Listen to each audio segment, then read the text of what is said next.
I gotta say, this is really impressive. Forza Horizon 5 running at 4K on the ROG Ally's integrated graphics. This is pretty crazy.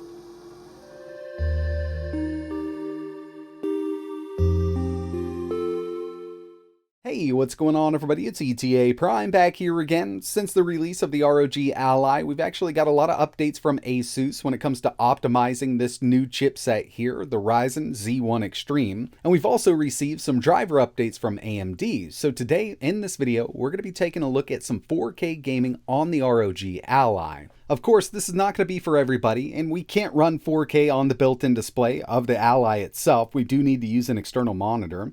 So we've basically got this set up in dock mode, and when I'm kind of mirroring the screens here, we're only going to be able to go up to 1080p, so I do need to show on the second monitor, and from here we can go up to 4K.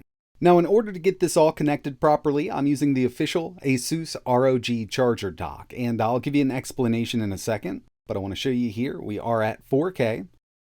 So we've got a true 4K 60 FPS, and the reason I'm using this official adapter is because we can actually boost the Ally up to 53 watts when it's plugged into this. Unfortunately, the docks that I've found on Amazon so far, even though a lot of them are listed as 100 watt PD charging, the Ally doesn't detect it that way. Now, when we have the Ally plugged into power, we can get kind of into dock mode, which will allow us to take the TDP up manually to around 53 watts, and we can have a steady 42 watt across the board while we're gaming, which will definitely up the clocks on the CPU and GPU, in turn giving us better performance. I've tested about 5 different docks from Amazon, and none of them allow me to go up this high. So from Armory Crate SE, if we head to our power options, manual, you can see on the end here, we can take this up to 53 watts. Now I've also got the fan all the way up so we don't hit thermal throttle. I want to get the most out of this. But on average, when gaming, it'll do a steady 42 watts across the board. And of course, if we were on battery, going up this high really doesn't make sense. We're not going to get much battery life out of it. But we're plugged into power now, so we don't have to worry about that. And we can get the most out of the ROG Ally's Ryzen Z1 Extreme APU. And, you know, while 4K gaming, we're definitely going to want to push this thing to the limit. So let's go ahead and jump into it. And the first one we're going to take a look at is definitely an easier one to run on APUs. We've got Forza Horizon 5. From the settings, you can see we are at a true 4K. We're at low settings, and I don't have any CAS or FSR on right now. And of course, FSR and especially that Fidelity CAS really helps out with a game like this on an APU, but I wanted that true 4K resolution to see what we could get out of it. And I'm getting an average of around 36 FPS. And when it comes to integrated graphics running at 4K, this is definitely some of the best performance that I've seen, but it's not, you know, where I want it to be. I've played this game quite a bit at 60 FPS and even 120 on my main gaming PC, so it's not a super enjoyable experience at 30, and we could definitely get a steady 30 out of it like this. But what I'm going to do here is head into the settings, and we're going to turn some FSR on. Now, I completely understand that some people are against FSR, but when you need it, you need it. And of course, if you are playing this in dock mode, 1080p is really going to be where it's at. You don't even need FSR at 1080p, but since we're at 4K, we're going to turn this on. It's taking a while. But as soon as everything catches up, we can now run this game at 4K on an external monitor with the ROG Ally. Over 60 FPS. In fact, I had an average of 67 FPS here with this little setup. And like I mentioned, if you did want to play this in dock mode, I would just go to 1080p high with no FSR. But I wanted to see what we could do at 4K. And of course, with FSR, it is kind of downscaling it.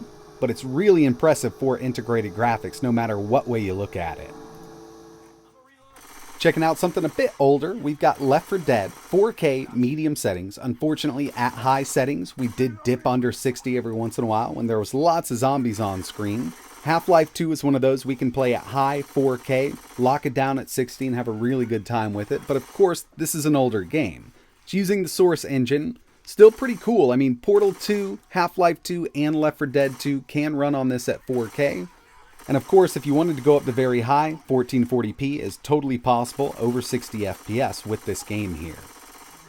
Next up, we've got Project Cars 2, and I really did think we'd get a little better performance out of this game. I know it's still a harder game to run on lower end systems, but I figured, you know, at low settings here, we'd get a little more than 34 FPS on average. But that's what we have here at 4K on this iGPU. And I didn't think we were going to run this at 60 FPS even at low settings, but I was kind of expecting around mid-50s here.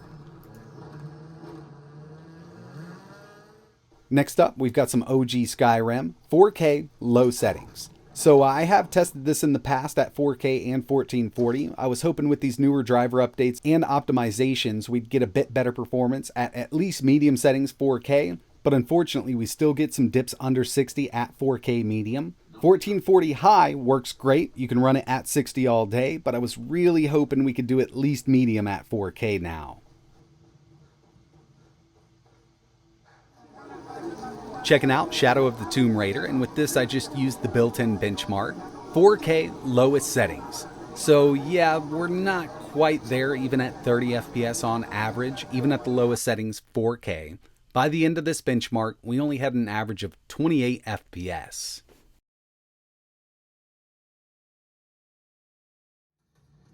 Doom Eternal was another one I wanted to test. We're at 4K, low settings, no resolution scale. And with dynamic resolution scale, we could definitely run this at 60, but it's going to take it way under 4K to get up there. With these settings, we had an average of 29 FPS. And with this one, I figured I'd just go ahead and swap over to 1440. Still using that low preset, but instead of having an average of 29 FPS, it jumped us up to an average of 46. But of course, we're still under 60 at 1440, low settings here. So yeah, I mean, this one's just going to be hard pressed to run at 60 at those higher resolutions. GTA5 4K normal settings, and I did turn VSync on just to eliminate any screen tearing. This one, you know, always gave me issues on iGPUs with screen tearing if we weren't running over 60. And it is so close to hitting that 60 FPS mark. I completely understand that there's people out there that wouldn't mind playing this at 30, and you could definitely do it at 4K. You could actually take some of these settings up from normal to medium or high. But just like Doom Eternal, I wanted to see what we could do at 1440. And yeah, we're right there locked at 60 FPS, normal settings, 1440p with GTA 5 on integrated graphics. I know it's an older game, but it's still a lot of fun to play, and seeing it run at 1440p this well is really, really impressive. Bramble, the Mountain King. My wife played through this the day it came out. It's one of her favorite new games. I sat there and watched her play through the whole thing. This game is absolutely beautiful. Right now, we're at 4K low. Unfortunately, we couldn't go up to high with this at 4K. But at low, 4K, we could go ahead and lock this at 60 FPS. Every once in a while, you might have a dip under around 58, 59, but it's still a really playable experience. And the final one I wanted to test was Cyberpunk 2077. This did a lot better than I thought it was going to do. 4K, all low settings. And when I say all low settings, if you turn the preset to low, we've still got some stuff set to medium there. So I went through, disabled as much as I could, and we actually got an average of 32 FPS at all low 4K with Cyberpunk 2077. Another big thing is turning that population density down. Really takes a hit on the CPU on these lower end APUs. So taking that down to low will help you out. If you're having trouble running this on something else, just keep that in mind. But again, I also wanted to try this at 1440, and we got an average of 42 FPS. So these new iGPUs are doing much better than anything else that's come before it, but they're not quite there for 1440 and 4K. And you know, going into this, I completely understood that. I knew we weren't going to be able to run everything at 4K or even 1440, but there are games that do run pretty well, especially when enabling some FSR. So in the end, yeah, it is possible to run some games on the ROG Ally with an external display at 4K and even 1440. I think it's really impressive for integrated graphics, and you know, if you're a regular viewer of the channel, you know I love the ROG Ally. The new optimizations and driver updates have really made it a great little Windows handheld, whether you want to use it for handheld gaming or even in a dock mode situation. You can definitely turn this into a full-fledged desktop PC, and with that TDP adjustment all the way up, since now we don't have to worry about battery life, we can get some pretty amazing performance out of this thing, given that it's only using an iGPU. Now on the CPU side of things, we've got those 8 Zen 4 cores, and the CPU here does wipe the floor with a lot of the older CPUs on the market. I mean, just a couple years old. This mobile version will destroy in single and multi-core.